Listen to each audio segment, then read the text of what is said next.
तो हेलो मेरे प्यारे बच्चों, आप लोग का स्वागत है स्टैलियम क्लासेस में। आप लोग कैसे उम्मीद करते हैं आप लोग मस्त होंगे, स्वस्थ होंगे और अच्छे से मन लगकर प्यारे बच्चों अपने अपने पढ़ाई में व्यस्त होंगे। प्यारे बच्चों क्लास को शेयर कर दीजिए अपने अपने भाइयों के पास, दोस्तों के पास, बहनों के पास, जहाँ शेयर करना है कर दीजिए। क्योंकि प्यारे बच्चों Bihar board class 10th chemistry में हम पढ़ने जा रहे हैं प्यारे बच्चों अम्लों के प्राकृतिक स्रोत याद करने का ट्रिक। ठीक है ना, कि कौन से पदार्थ में कौन सा अम्ल होता है उसको हम याद करने का ट्रिक देखने जा रहे हैं। और इससे प्यारे बच्चों आपको 2 से 3 अंक मिल सकता है एग्जाम में। ठीक है ना, तो चलिए स्टार्ट करते हैं। क्लास को शेयर कर दीजिए, फटाफट से शेयर कर दीजिए क्लास को अपने अपने भाइयों के पास, दोस्तों के पास। फिर से हम एक बार कर रहे हैं और क्लास को लाइक भी कर दीजिएगा। ठीक है ना, तो चलिए स्टार्ट करते हैं।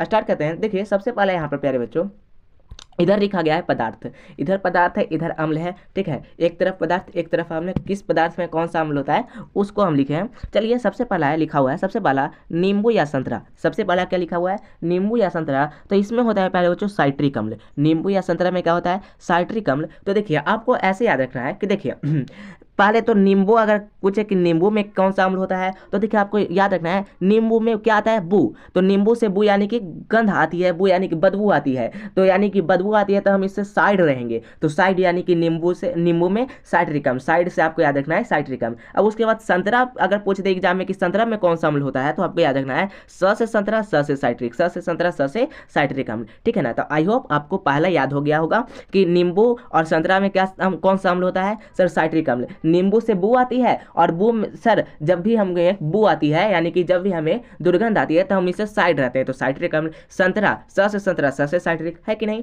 चलिए स्टार्ट, अब आगे चलते हैं। आगे करा है सेब। क्या आगे करा है सेब। सेब में कौन सा अम्ल होता है देखते हैं सर, सेब में होता है मौलिक अम्ल। क्या होता है, सेब में मौलिक अम्ल होता है। तो आपको याद रखना है कि जब भी सेब खाता है ना तो कोई मालिक ही सेब खाता है। सेब कौन खाता है, मालिक सेब खाता है। हम लोग सेब नहीं खाते हैं सर, खाते हैं लेकिन बस ट्रिक से आपको याद रखना है, ट्रिक याद रखना है कि सेब कौन खाता है, मालिक सेब खाता है। तो मालिक से मौलिक याद हो। ठीक है, मालिक से मौलिक आपको याद करना है। आगे तीसरा है चाय। ठीक है, चाय में टैनिक अम्ल होता है। क्या, चाय में टैनिक अम्ल। तो आपको कैसे याद रखना है, देखिए चाय जो है ना बाबू, इंडिया में कहीं भी चल जाओ, कहीं भी चल जाओ प्यारे बच्चों, सभी जगह इंडिया छोड़ा करके कहीं भी, तो सभी जगह क्या मिलता है आपको, कॉफ़ी मिलता है सर, कॉफ़ी। लेकिन इंडिया में सबसे ज़्यादा प्रसिद्ध क्या है, चाय है। तो चाय सर इंडिया वालों के लिए टॉनिक बन गया। क्या बन गया है, टॉनिक। तो टॉनिक से आपको याद रखना है टैनिक अम्ल। क्या, टैनिक अम्ल आपको याद रखना है। आगे चलते हैं नेक्स्ट।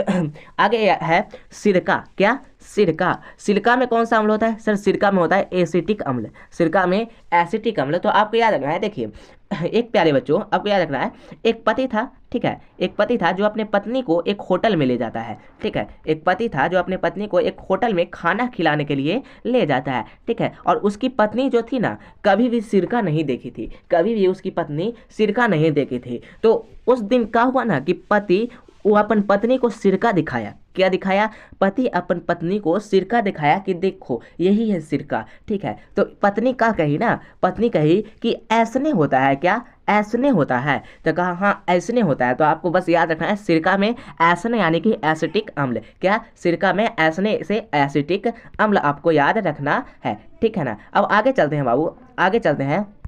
सिरका के बाद चलते हैं दूध और दही में। क्या, सिरका के बाद दूध और दही में चलते हैं। तो देखिए दूध और दही में कौन सा अम्ल होता है सर, लैक्टिक अम्ल होता है। ठीक है, दूध और दही में लैक्टिक अम्ल होता है। तो आपको याद रखना है कि देखिए दूध और दही जब भी पीते हैं ना सर तो लेट के पीते हैं, लेट के पीते हैं, लेट से लैक्टिक, लेट से लैक्टिक। जब भी हम दूध और दही पीते हैं तो कैसे पीते हैं सर, लेट के दूध और दही पीते हैं। तो इसलिए आपको याद रखना है दूध और दही में लैक्टिक अम्ल। आगे इमली। क्या, इमली। इमली में कौन सा अम्ल होता है सर, टारटेरिक अम्ल। क्या, इमली में टारटेरिक अम्ल होता है। तो आपको कैसे याद रखना है, देखिए इमली जो है ना, इमली, इमली ऐसे होता है। ठीक है, आपको हम इमली बनाते हैं। ठीक है, आप इमली देखिए, इमली ऐसे होता है सर, इमली ऐसे होता है। और इमली को जब हम इधर से दबाएंगे, इधर से दबाएंगे ना सर, तो इमली में को जब हम दबाते हैं तो इसमें से टर टर की आवाज़ आती है। किस, कैसी आवाज़, टर टर की आवाज़ आती है। तो आपको याद रखना है टारटेरिक अम्ल, टर टर से टारटेरिक अम्ल। आगे बढ़ते हैं, आगे फिर यहाँ पे इमली दे दिया गया है तो इमली से टर टर की आवाज़ आती है, टारटेरिक अम्ल आपको। ठीक है, आगे फिर आगे यहाँ पर कह रहा है चींटी का डंक। क्या, चींटी का डंक, चींटी का डंक। तो चींटी के डंक में प्यारे बच्चों फॉर्मिक अम्ल और एक और होता है मिथेनोइक अम्ल। फॉर्मिक अम्ल का दूसरा नाम क्या है? मिथेनोइक अम्ल। आप इसको याद कर लीजिएगा, फॉर्मिक अम्ल का दूसरा नाम मिथेनोइक अम्ल है। ठीक है, अब उसके बाद देखिए कैसे याद करेंगे। चींटी के डंक, जब भी हमें चींटी डंक मारती है तो हम फॉर्म में आ जाते हैं। क्या? चींटी जब हमें डंक मारती है तो हम फॉर्म में आ जाते हैं या फरफराने रहते हैं, तो फॉर्म से फॉर्मिक अम्ल या फरफराने लगते हैं तो फॉर्मिक अम्ल। लास्ट है हमारा टमाटर। क्या? टमाटर। तो टमाटर में कौन सा अम्ल होता है? ऑक्जेलिक अम्ल। ऑक्जेलिक अम्ल। तो आपको याद रखना है कि देखिए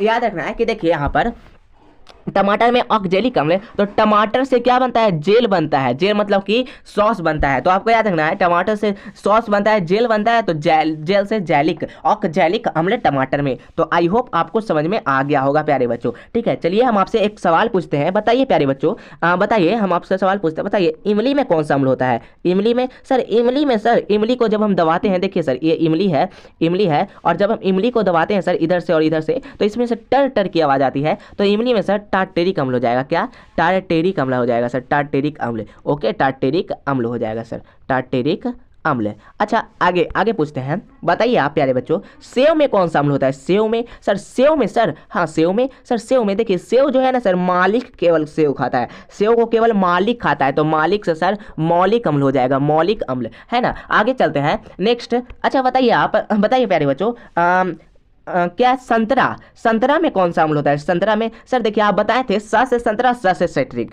स से संतरा, स से सिट्रिक, तो संतरा में सर सिट्रिक अम्ल होता है, सिट्रिक अम्ल। अच्छा बताइए, नींबू में कौन सा अम्ल होता है सर? नींबू में ना सर, नींबू से बू आती है, बदबू आती है सर, और इससे सर हम